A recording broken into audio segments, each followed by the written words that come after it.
팀 켈러, 하나님을 말하다. 하나님에 대한 오해와 진실. 팀 켈러 지음, 최종훈 옮김.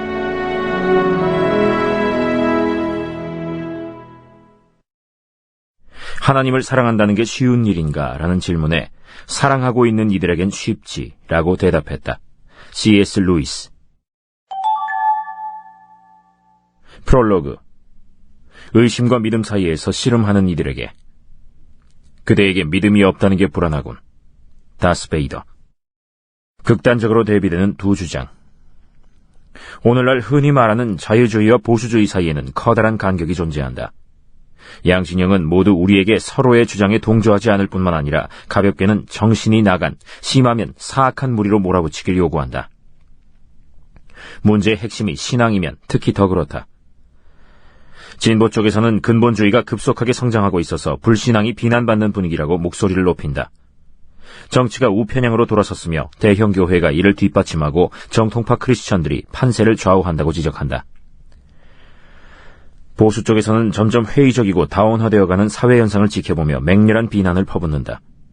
주요 대학과 미디어 기업들, 엘리트 조직들이 심각하게 세속화되었으며 그들이 문화를 지배하고 있다고 말한다. 어느 편이 진실인가? 회의주의나 신앙은 오늘날의 세계에 영향을 미치는 위치에 있기는 한 것인가? 답은 그렇다이다. 서로를 향한 두 진영의 비판은 모두 옳다. 전통적인 신앙을 향한 회의와 두려움, 분노 등의 정서가 갈수록 힘을 얻고 영향력을 넓혀가고 있다. 하지만 다른 한편으로는 전통적인 토대를 둔 견실한 정통신앙이 지속적으로 성장하고 있는 것도 사실이다. 미국과 유럽의 경우 교회에 다니지 않는 인구가 꾸준한 증가세를 보인다. 설문조사에 마음이 가는 종교가 없다고 답하는 미국인의 숫자는 10년마다 2배, 심지어 3배씩 늘어나고 있다. 1세기 전 미국 대학들 대다수가 공식적으로 기독교적인 토대를 버리고 명백히 세속적인 방향으로 돌아섰다. 결국 문화적인 영향력을 가진 기관들에서 전통적인 신앙에 기초한 신념들이 발붙일 여지가 거의 없어지다시피 했다. 하지만 스스로 종교적 선호가 없다고 주장하는 이들이 갈수록 많아지는 가운데도 성경을 한 점 오류가 없는 진리로 여기며 기적을 믿는 이른바 한물간 신앙을 고집하는 교회들은 미국에서도 여전히 성장하고 있으며 아프리카, 라틴 아메리카, 아시아 같은 지역에서는 폭발적으로 늘어나는 추세다. 심지어 유럽에서도 그런 교회에 출석하는 이들이 다소 증가하고 있다. 대학과 칼리지들이 대부분 세속주의로 기울었음에도 불구하고 학계의 일부에서는 종교적인 신앙이 점점 자리를 잡고 있다. 미국 철학 교수와 교사의 약 10%에서 25% 정도는 정통 크리스천들이다. 30년 전만 해도 고작 1%에 지나지 않았다. 뛰어난 학자인 스탠리 피시 교수는 이런 현상에 주목한다. 자크 데리다가 세상을 떠났을 때 어느 기자가 전화를 했다. 고등이론 그리고 학문의 세계에서 지성적인 에너지의 중심을 이루던 인종과 성, 계급이란 삼두체제가 물러나면 무엇이 그 뒤를 이을 것 같은지 말해달라고 했다. 나는 간단히 대답했다. 종교. 간단히 말해서 세상은 신앙의 양극화가 진행 중이다. 한쪽은 더 신앙적이 되어가고 다른 한편은 덜 신앙적인 방향으로 흘러간다. 한때 세속화된 유럽 국가들을 나머지 세계의 전조로 믿어 의심치 않던 시절이 있었다. 에너지가 넘치며 초자연적인 형태의 신앙들이 걸러지거나 한꺼번에 소멸되리라고 예측했던 것이다. 하지만 과학기술이 발전하면 세속주의가 따라오게 마련이라는 논리는 이제 폐기되거나 철저하게 재고되기에 이르렀다. 유럽에서조차 기독교는 완만하게, 이슬람교는 기하급수적으로 성장하는 형편이어서 세속화된 미래와 마주할 가능성은 그다지 높지 않아 보인다. 나는 양면적인 가르침 속에서 성장했다. 이처럼 양면적인 현상을 말하기에 나는 대단히 유리한 입장이라고 볼 수 있다. 나는 펜실베이니아 동부 출신으로 어려서부터 정통 루터 교회에서 성장했다. 1960년대 초 10대가 되면서 견진학습, 그러니까 기독교 신앙과 관습, 역사를 아우르는 2년짜리 교육을 받기 시작했다. 청소년들이 신앙을 온전히 이해하도록 이끌어서 정식으로 헌신하게 하는 데 목적을 두는 과정이었다. 첫 해의 지도교사는 은퇴한 목회자로 지극히 전통적이고 보수적인 인물이었다. 입만 열면 지옥에 떨어질 위험성과 대단한 믿음을 가져야 할 이유를 역설했다. 이듬해에는 새로운 교사가 지도를 맡았다. 신학교를 갓 졸업한 젊은 목회자이자 사회운동가였다. 그는 전통적인 기독교 교리에 대해 마음 한가득 깊은 의구심을 품고 있었다. 나로서는 전혀 다른 종교를 교육받는 것 같았다. 첫 해에는 온 힘을 다해 애쓰고 마땅한 값을 치러야만 진노를 면할 수 있는 거룩하고 정의로운 하나님과 마주했었다. 그런데 그 다음 해에는 주로 우주에 차고 넘치는 사랑의 영에 대해 들었다. 하나님은 인간의 권리를 지키고 압박받는 이들을 해방시키는 데 힘을 쏟기를 요구하는 분이라고 했다. 어느 편이 거짓말을 하고 있는 거죠? 라고 교사들에게 묻고 싶은 마음이 굴뚝 같았다. 하지만 고작 14살. 대놓고 묻기에는 너무 어렸던 터라 그저 입을 다물고 말았다. 얼마 뒤 우리 식구들은 감리교 군소교단에 속한 훨씬 보수적이고 조그만 교회로 옮겼다. 목회자와 교인들은 더할 나위 없이 따뜻하고 점잖았지만 그로부터 몇 년 동안 신앙 형성 과정 가운데 지옥불층이라고 불러도 좋을 만한 성질이 한층 강화되었다. 그러다 미국 동북부에 있는 규모가 작은 대학 가운데 한 군데에 들어갔다. 세련되고 자유주의적인 학교였다. 머릿속에서 활활 타오르던 지옥불 위로 갑자기 찬물이 쏟아지기 시작했다. 역사와 철학 관련 학과들은 사회적으로 급진적이었다. 프랑크푸르트 학파가 내세우는 네오마르크시스트 비평 이론의 색깔이 짙게 배어 있었다. 1968년의 시대 상황에서 이는 가슴 설레게 하는 주장이었다.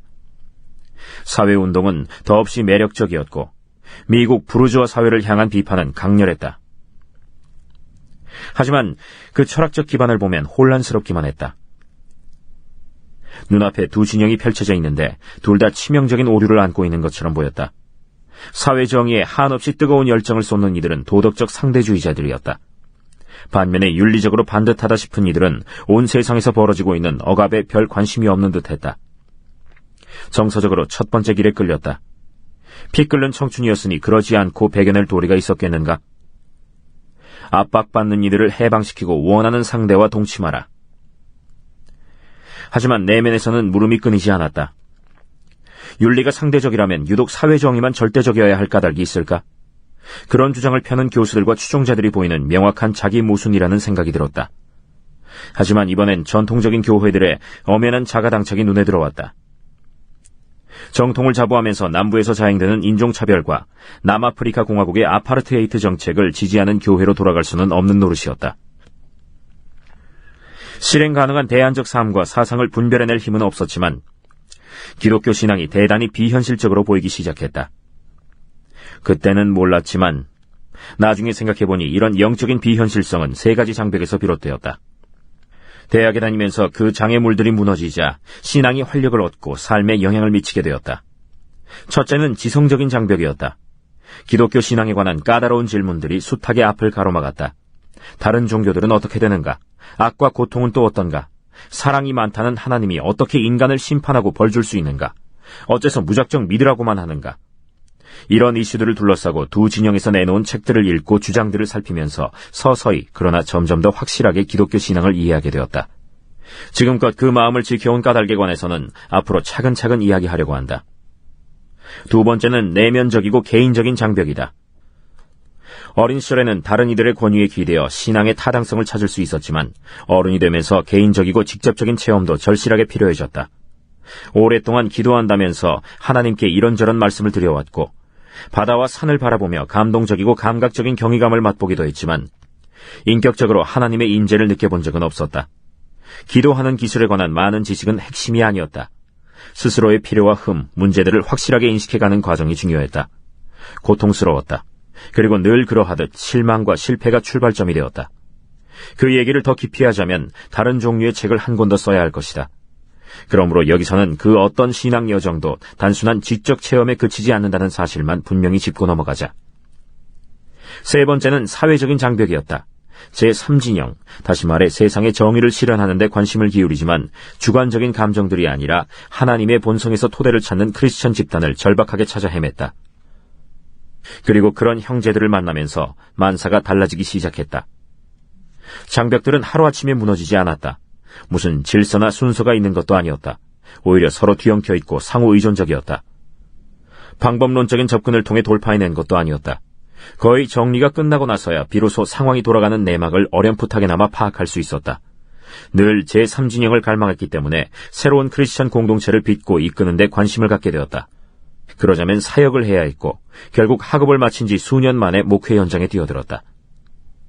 설명하기 힘든 맨해튼 부흥 사건. 1980년대 후반 아내 캐시와 함께 어린 세 아들을 데리고 뉴욕 맨해튼으로 삶터를 옮기고 교회에 다니지 않는 수많은 이들을 대상으로 새로운 교회를 시작했다. 탐색 단계에서 만난 이들은 어리석은 짓이라고 입을 모았다. 교회라는 게 중도적이거나 보수적일 수밖에 없는데 이곳은 자유주의적이고 예민한 도시라는 얘기였다. 또한 교회는 가족 중심이기 마련인데 뉴욕시는 혼자 사는 젊은이들과 비전통적인 가구들이 수두룩했다. 교회라면 믿음이 으뜸인데 맨해튼은 회의주의자들 그리고 냉소주의자들의 성지였다. 교회의 전통적인 시장이라고 할 만한 중산층은 범죄와 날로 치솟는 물가를 피해 맨해튼을 빠져나가고 있었다. 결국 세련된 지식인층과 히피, 다시 말해 부유층과 빈곤층만 남았다. 교회라는 말만 꺼내도 코웃음부터 치는 이들이 대다수였다. 뉴욕의 크리스천 공동체들은 갈수록 세가 약해지는 추세였다. 건물을 유지해야 하느냐를 두고 씨름하는 교회도 한둘이 아니었다. 그나마 교인들을 유지하고 있는 교회들은 전통적인 기독교 신앙의 가르침을 이 지역의 보편적인 사고방식에 부합되는 수준에 맞춰 수위를 조절한 덕분이라고 말했다. 초기에 만났던 이들 가운데 상당수가 이렇게 충고했다. 예수를 믿어야 한다는 식으로 얘기하지 마세요. 여기서는 당장 편협한 인간으로 취급받을 겁니다. 새로 시작하려는 교회의 신앙은 역사적인 정통 기독교 교리들의 토대를 둘 것이라고 설명하자 다들 어림없는 일이라고 반응했다. 뉴요커들은 10중8구 성경의 무호성, 그리스도의 신성, 영적으로 거듭나야 할 필요성 따위의 교리들을 캐캐묵은 골동품으로 치부한다는 소리였다. 대놓고 말도 안 되는 소리 마세요라고 타박을 주는 이는 없었지만 그 말이 늘 허공을 맴도는 것 같았다. 그럼에도 불구하고 우리는 리디머 장로교회를 시작했고 2007년 말에는 출석 교인이 5,000명에 이르고 인접한 대도시에 수십 개의 자매교회를 둔 커다란 공동체로 성장했다. 교인들은 다양한 인종 출신으로 젊었으며 싱글의 비율이 70%에 육박했다. 그 사이에 정통신앙을 내세우는 교회들이 맨해튼의 수십 개, 인근 지자체 4곳에서 수백 개나 생겨났다. 최근 조사에 따르면 지난 몇 해 동안 아프리카 출신 크리스찬들이 뉴욕시에 세운 교회만 해도 100군데가 넘는다고 한다. 다들 마찬가지겠지만 놀라서 입이 다물어지지 않을 지경이다. 뉴욕만 그런 게 아니다. 2006년 이코노미스트지는 런던을 제외한 모든 곳에서 기독교가 붕괴하고 있다는 제목의 기사를 실었다.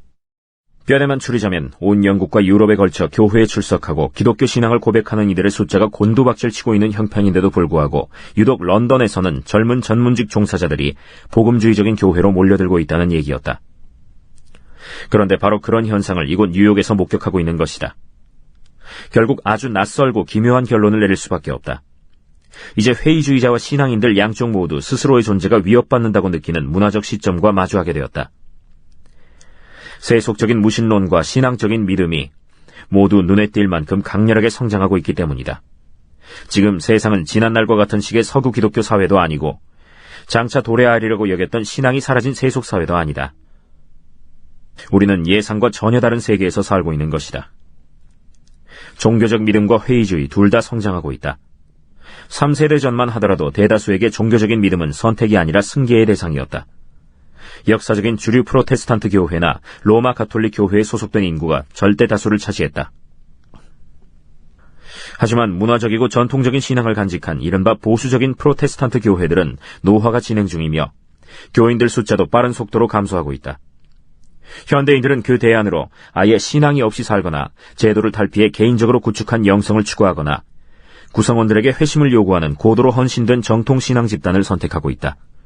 따라서 신앙에 기우는 인구와 멀어지는 인구가 동시에 성장하는 기현상이 일어나는 것이다. 신앙과 회의론이 제각기 번성하는 까닭에 종교와 윤리를 둘러싼 정치적이고 공개적인 담론은 수렁에 빠지기 일쑤며 점점 더 틈이 벌어지게 되었다. 문화전쟁은 심각한 상흔을 남겼다. 감정과 표현은 격해지다 못해 발작적인 지경에 이르렀다. 하나님을 믿고 기독교 신앙을 따르는 이들은 나머지 인류에게 신앙의 짐을 지우고 덜 계몽된 시기로 시계를 되돌리려 안간힘을 쓰는 자들이라는 소리를 듣는다. 믿지 않는 이들은 진리의 적이며 상대주의와 방임주의를 끌어대는 자들 취급을 받는다. 이치를 따져 상대를 설득하려는 생각은 눈꼽만큼도 없다. 그저 맹렬하게 비난을 퍼부어댈 따름이다. 회의주의를 강화하려는 세력과 신앙을 굳히려는 진영의 관계는 교착 상태에 빠졌으며 정중한 태도와 대화 확대를 요구하는 식으로는 문제를 해결할 수 없게 되었다. 논쟁이란 서로 적용할 수 있는 공통적인 기준이 있어야 가능하다. 기본적인 현실인식이 충돌하면 상대방을 설득할 길을 찾기 어려워진다. 누구의 정의인가? 어떤 합리성인가? 알레스데어 맥킨타이어의 책 제목이기도 한 이 말은 현재 상황을 함축적으로 보여준다. 이는 쉽게 사라질 성질의 문제가 아니다. 어떻게 하면 앞으로 나아갈 길을 찾을 수 있을까? 우선 종교적인 믿음과 회의주의가 모두 성장하고 있다는 사실을 제각기 받아들여야 한다. 무신론 작가 샘 해리스와 기독교 우파 지도자 패트 로버트스는 저마다 스스로 속한 집단의 힘이 강력하며 영향력이 커지고 있음을 인정해야 한다. 그래야 양측에 넘쳐나는 혼잣말, 다시 말해 금방 상대방을 들끓게 하고 반발을 부를 만한 일방적인 주장을 정리해버릴 수 있다. 이처럼 살짝 건드리기만 해도 치열한 다툼이 벌어지는 대치 국면이 또 있을까? 그런 일방적 주장을 그만두기만 해도 반대 입장들에 대해 한층 정중하고 너그러운 자세를 갖게 될 것이다. 상호 인정은 불안감을 걷어갈 뿐만 아니라 겸손하게 한다. 종교가 사멸되고 있다는 역사적 증거가 전혀 없음에도 불구하고 세속적인 사고방식을 가진 이들 가운데는 아직도 전통적인 신앙을 가진 이들이 역사의 물결을 거스르는 헛수고를 하고 있다고 자신있게 주장하는 이들이 수두룩하다. 신앙을 가진 이들 역시 세속적인 회의주의자들을 무시하면 안 된다. 지난날 기독교가 지배하던 사회의 여러 구석들이 한꺼번에 신앙에 등을 돌렸던 기억을 되짚어볼 필요가 있다. 이는 당연히 자기 성찰로 이어져야 한다. 상대방을 우아하게 무시하는 몸짓을 취하던 시절은 이미 지나갔다. 이제 무언가 새로운 대안이 필요하다. 그럼 어떻게 해야 할까? 의심을 의심하라. 오랫동안 수많은 청년 유효커들 사이에서 결실을 보았던 카드를 똑같이 제시하고 싶다. 양쪽 진영이 예전과는 전혀 다른 완전히 새로운 방식으로 의심에 주목하면 좋겠다. 신앙인들부터 시작하자. 의심을 내포하고 있지 않은 신앙은 항체를 갖추지 못한 몸이나 마찬가지다.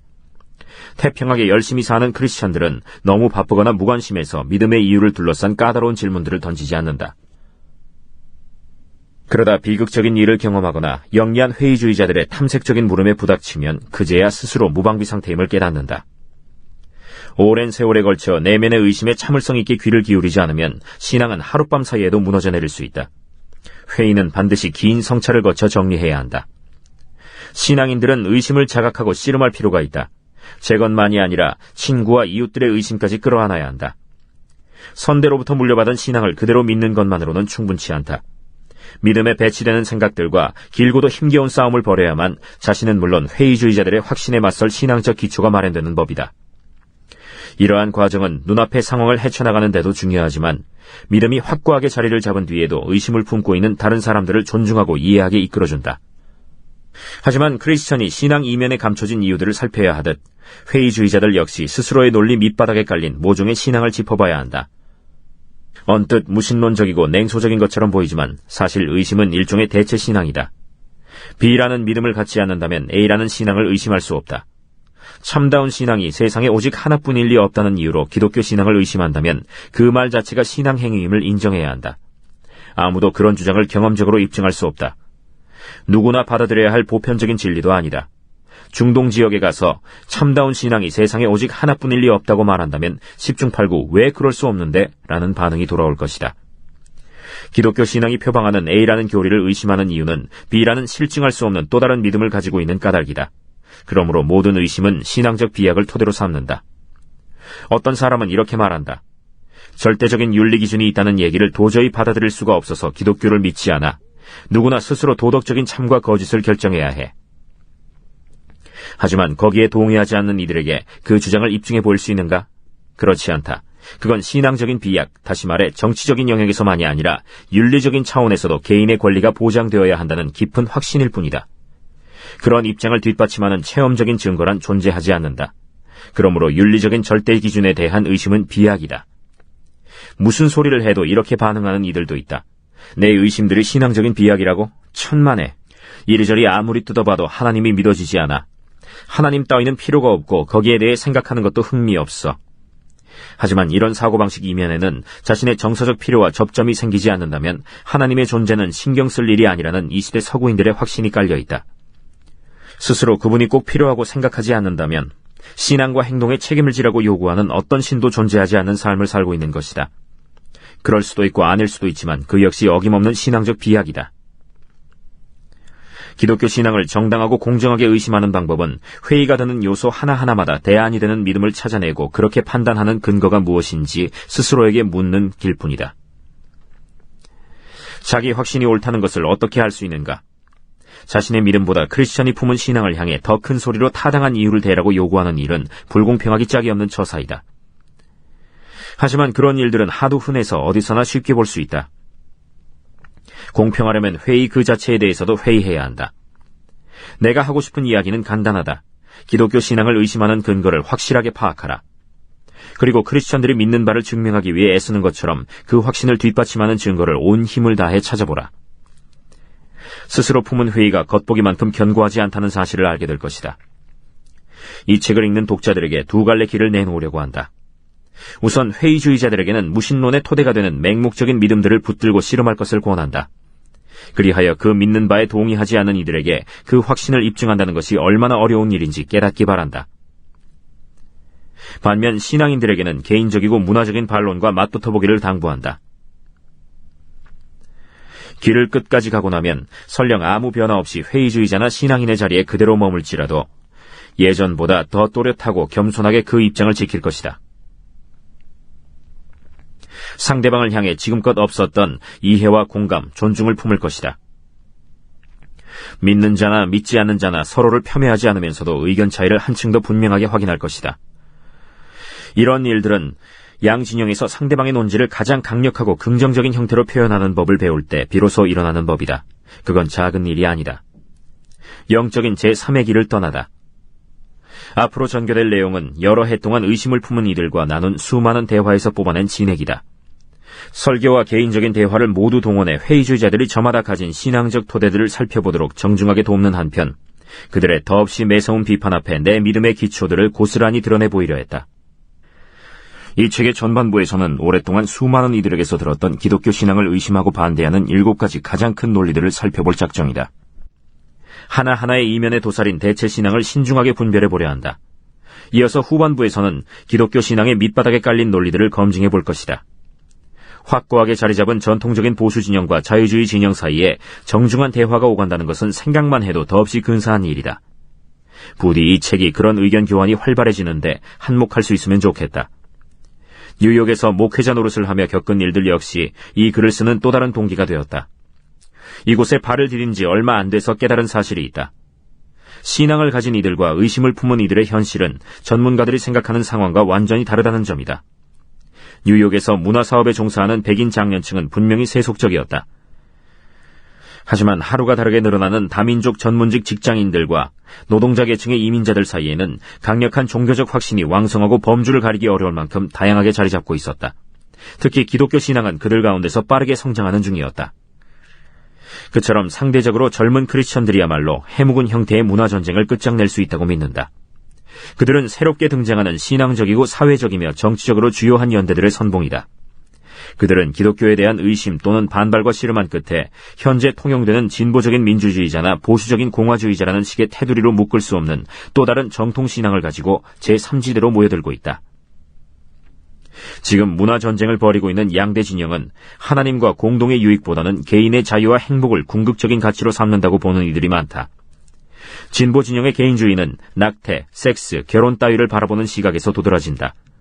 반면에 보수 진영의 개인주의는 공공부문에 대한 깊은 불신과 가난을 단순히 당사자가 제 삶을 책임지지 못한 데서 오는 결과로 치부하는 빈곤의식에서 선명하게 드러난다. 도시를 기반으로 다민족 구성원을 끌어들이며 급속하게 확산되는 새로운 정통 기독교는 빈곤과 사회정의에 대해 공화주의자들보다 한층 더 진지한 관심을 기울이는 동시에 민주당 지지자들보다 기독교의 윤리적, 성적 도덕률을 훨씬 더 높이 떠받든다. 이 책의 전반부에서는 적잖은 크리스천들이 의심의 늪을 건너갈 수 있도록 길을 내려 한다. 반면에 후반부에서는 그들이 세상을 살아낼 신앙을 더 긍정적으로 설명할 것이다. 지금 그런 교회에 속한 크리스천 셋을 여기에 소개한다. 주는 아이비리그에 속한 명문대학을 졸업하고 맨해튼에서 일했다. 그러나 외모에 너무 집착한 나머지 섭식장애와 약물 중독에 빠졌다. 스스로 인생을 망치는 길에 들어섰다는 생각이 덜컥 들었지만 딱히 달리 살아야 할 뾰족한 이유도 없었다. 무엇보다 삶의 의미를 찾기 어려웠다. 막다른 곳에 몰린다 해도 그게 무슨 대수란 말인가. 그러다 교회에 발을 들여놓게 되었고 하나님의 사랑을 깨닫고 그분의 실제를 경험하고 싶은 마음을 갖기에 이르렀다. 용납받길 간절히 바라는 무한에 가까운 갈망을 하나님의 자비와 연결시켜줄 상담가도 교회에서 만났다. 마침내 하나님을 찾고 구해야겠다는 확신이 생겼다. 언제부터라고 꼭 집어 말할 수는 없지만 난생 처음으로 정말 하나님의 딸로서 조건 없는 사랑을 듬뿍 받고 있다고 느꼈다.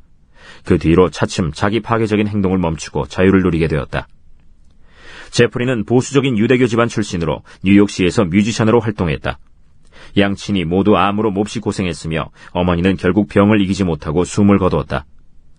어려서부터 온갖 질병들을 겪은 탓에 도교와 불교의 명상법에 토대를 둔 중국식 양생법을 따랐으며 몸을 건강하게 관리하는 데 지나치리만큼 큰 공을 들였다. 친구가 리디머 교회 이야기를 꺼낼 때만 해도 전혀 영적인 결핍을 느끼는 상태가 아니었다. 설교를 듣는 건 좋았지만 예수라는 소리가 나오기 전까지만이었다. 그 뒤로는 더 이상 귀를 기울이지 않았다. 하지만 얼마 지나지 않아 크리스천 친구들이 누리는 장래에 대한 소망과 기쁨을 부러워하게 되었다. 여태껏 단 한 번도 그런 식의 감정과 마주한 적이 없었다. 이윽고 끝까지 설교를 듣게 되었고 한 구절 한 구절이 예상치 못했던 지적인 도전을 던지고 있음을 깨달았다. 끝내는 명상을 하면서도 십자가에 달린 예수의 모습이 자꾸 끼어들어 평소처럼 순전한 고요와 안정이 찾아드는 순간을 맛보지 못하는 상황이 됐다. 제프리는 크리스천의 하나님께 기도하기 시작했다. 고통에서 도망치고 총체적으로 회피하는 것이 그동안 자신의 인생을 지배하는 내러티브였다는 자각이 찾아왔다. 참으로 부질없는 삶의 목표였다는 생각이 들었다. 예수가 세상을 구원하기 위해 신체적인 건강은 물론이고 생명까지 포기했음을 알고 깊은 감동을 받았다. 장차 닥칠 고통을 모면할 수는 없겠지만 당당히 맞설 용기를 얻고 돌파해낼 길이 보였다. 제프리는 그렇게 예수 그리스도의 복음을 받아들였다. 켈리는 아이비리그에 다니는 무신론자였다. 12살 때 할아버지가 암으로 세상을 떠났다. 같은 해에 2살짜리 여동생이 뇌종양에 걸려 수술과 화학치료, 방사선 치료를 받는 것을 지켜보았다. 컬럼비아 대학에 들어갔지만 인생에 무슨 의미가 있으랴 싶었다.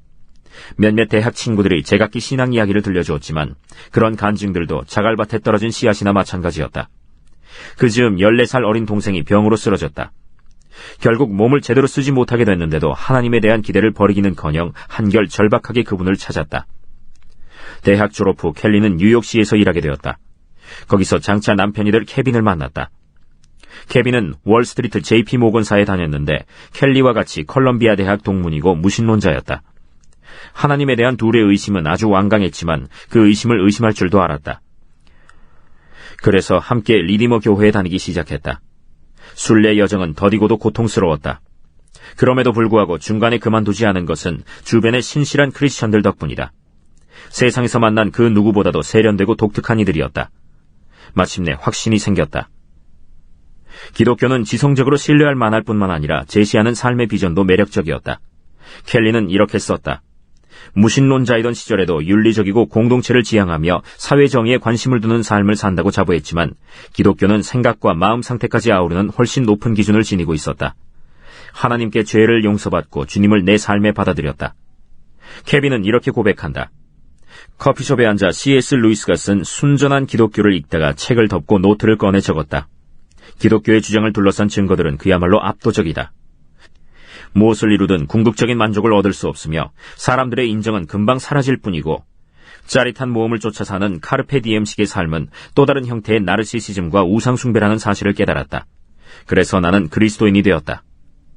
의심까지 포용하시는 분, 예수. 켈리는 의심과 믿음 사이에서 씨름하던 시절 도마의 이야기를 다룬 신약 성경 말씀이 얼마나 큰 위안이 되었는지 설명한다. 본문에서 예수는 의심을 바라보는 새로운 관점을 몸소 보여준다. 오늘날의 회의주의자들이나 신앙인들의 시각과 미묘하게 차이가 나는 입장이다. 의심하는 도마를 마주한 예수는 회의를 묵살하는 대신 증거를 보여달라는 제자의 요구에 순순히 응했다. 마음에 의심이 가득함을 고백하는 남자를 만난 적도 있다. 그는 예수에게 믿음 없는 나를 도와주십시오라고 부르짖었다. 의심하는 자신을 붙잡아달라는 뜻이었다. 예수는 솔직하게 인정하는 사내의 요청을 들어주었다. 은총을 베푸셔서 그 아들을 고쳐준 것이다. 스스로를 크리스천으로 여기든 아니면 회의주의자라고 생각하든 본문의 주인공처럼 솔직한 마음가짐으로 의심의 본질을 나날이 깊이 파악해가면 좋겠다. 그렇게만 하면 무얼 상상하든 그 이상의 결실을 거둘 것이다.